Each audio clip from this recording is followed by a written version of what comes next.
Hi, well, this lesson is about making a portrait like Jordan Andrew Carter, who is a contemporary illustrator, and he does this sort of thing. So he takes a portrait, sometimes he actually draws it in a very photorealistic style, and he will draw on top of it in a graphics program like Photoshop. So you get quite a fun effect here, and that's what we're going to do today. So first thing you need to do is go into Pixlr or Pixlr.com, and what you do is you log in. And if you haven't remembered your login from last term, you need to create a new one and verify your account with your email. We always use the advanced one usually, so that's Pixlr E. That means E stands for edit. And you will find if you're on the same computer, if you work on the same computer every time, it will remember the files you've worked on. But if you haven't, if you're working on a different computer, it will not remember. So those are the cases in which you would need to download your work at the end. We're going to get an image to work with. You, of course, can work with your own photograph of someone in your family, but I recommend that you turn it to black and white, and I'll show you how to do that. Let's look for something quite funny. I've put in vintage photo, old woman. Of course, you can put in vintage photo. I think that's a good combination of words to find your ideal picture.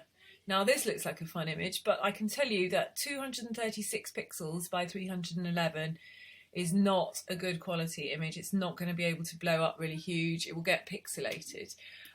So you sort of, oh, that looks better. It's in the 1000s, 1120 times 1000. That's really big. That's great. What you can do is, obviously I have, when you put in vintage photo old woman, I've gone to images. But what you can also do is go to tools, size, and put in large. And that way you only get the larger high resolution images. There's some fantastic images here. I think that might be too much detail for me to work on in a tutorial, but here is the one I actually downloaded earlier. So this is 1147 by 1165. That's great. I'm going to right click on it, go copy image, back to my Pixlr, and I'm going to create new. Now it doesn't have the A4 size saved for us, but we're just going to go for full HD. Okay, create. And I'm going to press edit, paste, and hope that my image comes onto its own layer here. Let's type in, because it's always good discipline to give your layers a name so you know what they are when you get more complicated working files. So I right clicked on the layer, and I'm going to call this, photo, something like that. Because the rest of my layers are going to be the elements that I'm going to add on. I'm going to create a new layer as well and call it an empty layer. And also I've noticed that my canvas here is bigger than I need it to be, so I'm going to crop it. By the way, my mouse is very jerky, annoying mouse, so sorry if it keeps zooming in and out, I can't control it. I'm going to just do this with the crop tool, and I had to press return to apply it. And that way I know it is, my photo is slightly outside, so I could bring it in, but I'm happy with it how it is like that. Okay, so now we are ready to start playing. What we need to do is make sure you're always selected on the layer that you want to be drawing on. Okay, and I think we're going to do her hat, so we can get the brush tool, which is over here, looks like a brush. And we can get our colour, click on that, let's say bright turquoise. And we're just going to paint in the shape that we want. And because we're not drawing on the actual photo, we're drawing on the layer above it. We don't need to worry about covering up things. We can always delete from this layer without ruining our photo. Maybe I'll give her two colours. Now this seems very basic way to do it, doesn't it? So I'll teach you some other ways in a minute. And of course you can change your brush size. Over here we've got size. We've got the sharpness and softness, so you could have it more in focus on the edges or less in focus. You can even do funny things like make it into lots of little, separate the sort of brush, that's the brush mark that makes it mix up the brush. And you can see we've got all sorts of different brushes there, which we might come to in a mo. Right, I'm going to carry on colouring this in. Actually, could make my brush a bit bigger. Don't want to make it too big, otherwise I'll go outside the lines. And I am also going to name my layer so that I keep very organised. It's good practice. I've got a bit more of the hat to do, but I'm just going to name it when I think about it. Hat, thank you very much. And let's go and get a darker blue. Maybe just something like that. And go back in here. I know that's her hair there, but I'm just going to give the brush some detail. It's a little bit frilly there. Maybe I'll just keep it like that on the edges of the brush marks. And we pretty much have a hat. Now, of course, professionals are using a proper mouse, which is like a pen, so it's much easier to draw with than this is. But you do not have access to pens, I know, so we're just going to try and do it with our mouse. And let's just make sure that is how we want it. Okay, now I think we can move on to creating another layer, empty layer. And let's say we're going to do the jacket, the clothes that she's wearing. Let's get a completely different colour. And this time, rather than do it the way that I just showed you with the brush, I'm going to show you how you can do it with the lasso tool. I call it lasso, other people call it lasso. It's basically a matter of keeping your finger down on the mouse and drawing around the outline that you will want to fill with a paint bucket, okay? So we can try and do it. Now, what's important is you need to go back to the beginning where you started, and then the marching ants will know where to, what area you want, okay? So we are going to make sure we're on a new layer. That's important. And we're going to get our paint bucket and we're going to fill it, okay? Let me just get rid of this advert. And of course we can do the same on the other side. Lasso tool. Let's go, we'll start from about here, come down there, go around like that, try and go on her shoulder quite accurately, up to the collar. Now there's a bit of a frilly shape going on this collar, so it might be nice to try and get a sense of that. So I'm really trying to control my mouse quite a lot here. You might be doing it a lot slower than me. Get my paint bucket, fill it in. Now, of course, while your marching ants are still marching, if you went to the brush, for example, anything you try and do out here won't happen, because it will only happen inside where the marching ants are. So just bear that in mind. If anything is not working for you, just make sure you can press Command D on a Mac or on an Apple device to make it deselect. Sometimes you might even just accidentally have a small area selected, and that's why nothing's happening. Okay, I'm going to press Command D, deselect that, but I do notice that I think I want to be on the brush here. I just want to neaten up. Hang on. Actually, I'm going to come back to that. Now you see, if I was on the select tool, the arrow, I can actually move this around quite a lot. So you can start to have fun with that in a bit if you want to. Now, if I am trying to do something, let's see if I want to add a bit more. It does let me just sort of slightly change the outline a bit, just to kind of, because we are going to be showing this photo underneath, so we want it to sort of make sense and look well done. Just get this bit a bit neater, and oops. And of course you can go in with your eraser tool, which is this one here, looks like a rubber.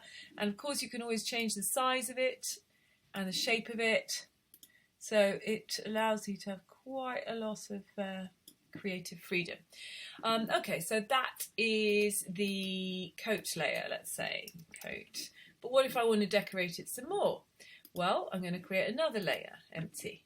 I'm going to go to my brush tool and I'm going to change the brush and I'm going to use it this time a bit like a stamp. Let's see, we choose that one, get a contrasting colour maybe, let's say yellow or green, lime green, something really, you know, unlikely. And actually that's a bit big, so I'm going to press Command Z to undo. I'm going to go back down here, change it to about 33. I'm a bit worried, what if I went over here and it doesn't look really very realistic because of course I've gone over the line of her coat. So what I could do is actually select that area with my magic wand, which will just select all the pixels that are the same colour. And then, making sure that I am on my brush tool, go back here and I could sort of get on the edge there and you see how it won't put the stamp anywhere outside the marching ants that I don't want it to be, okay? So, and that allows us just to have a bit more control. Here we go. So I want you to be thinking, looking at Jordan Carter's work and thinking, how can I make this as silly as possible? You know, because it's something about the contrast between the black and white vintage photo and the whoever you've chosen and the kind of silliness of the patterns. Now you see I was trying to decorate the rest of the coat but of course can't do it because it's not in the marching ants. So I'm going to get rid of the marching ants by pressing Command D, and I want to make sure I'm on the right layer. So this is the sort of, hang on, what's going on here? This is a sort of star layer. Sometimes it's refusing to print for no actual reason, so that is kind of weird. If that happens to you, I would just create a new layer and then come back to that one later because I found it's a little bit glitchy. See if that works? No. How bizarre. What's going on? Okay, well, let's see if we can go off this tool, back onto it again. See if that works. Yeah, you see now it's working. That's weird. Right, I'm going to go back on that star layer, do some more patterns, do some more starry marks. You, of course, will be doing this with much more care than me.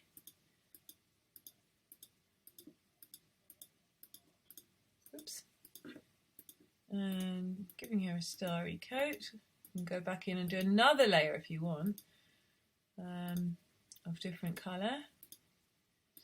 Okay, what should we give her next? Well, I think the earrings are a good idea. So let's just, on here we're going to type stars. And on here we're going to type earrings. Good, good. Okay. And what colour earrings can she have? Well, let's say orange, just something really unrealistic. But of course I want to change my brush. Perhaps I want to change it to a just a small one like this. She can have big hoop earrings. So of course I want to go wee, and of course you can't see them behind her cheek there. So I'm just going to go over a little bit and then I'll zoom into that with my eraser, making sure I'm on the right layer, and just slightly tidy that bit up like that, and tidy that bit up like that. Okay. Go back, make another earring, make it the same size. So her earring would come out of here, it will go over here like this, and it will come behind her ear like that, roughly. Okay. Good, good. Looking a bit jollier now, isn't she? And then what else can we do? Well, some of our this one here on the Jordan Andrew Carter's work has got huge glasses on, which I think is quite fun. Maybe we could put some of those on. So we're going to create a new layer. We're going to call it glasses. And we are going to choose another colour. Now, of course, what you could do is you could get this marquee tool, and it allows you to change it to a circle or a sort of square. And you could say, well, I want her to have square glasses. So I'm going to sort of make some like that. And I can press the Shift key down and actually do another area like that. Oops, it's not letting me. No, it's not letting me. Okay, I'll tell you what we'll do. We're going to fill that with our whatever glasses colour we want. Let's say we want, you know, something like purple. And we're going to get our paint bucket. We're going to fill that, okay?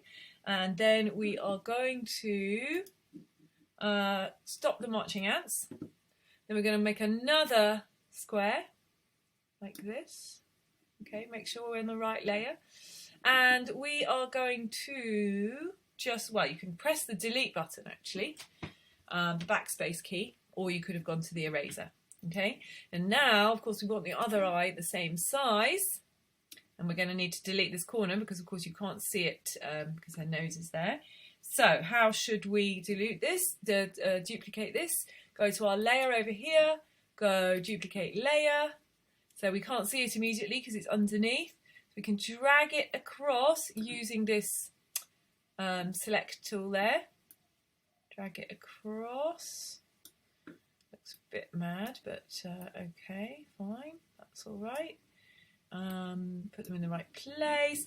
Now we've got each side of our glasses on a different layer, so let's bring them together. We just need to go to the top one that you want to merge with the next one. Make sure the next one's underneath and just go merge down, and it will just merge to the next layer down. So now they're on the same layer, so we can sort of still arrange them. Get our brush again and maybe draw the bit that goes to her ears, so probably like that somehow. Maybe it goes into her hair and you can't sort of see it. There's another bit there that maybe we can't see. Okay, so we need the central bit. Maybe that's actually I kind of want it lower down because I'd like to see that crease in her forehead. Okay. Jolly crazy glasses. You could put some more embellishment on them, of course. You know, you can go back in with the black. I'm just going to switch these around so it goes to black, and you can go back in with the brush of a smaller size. So, you know, these ones are preset. Maybe actually a bit bigger than that. Let's go to 5. And, you know, perhaps there's some nails there, whatever you call them, screws there. Or do a pattern on it or something. So the more, you know, interesting your elements are, the better, really.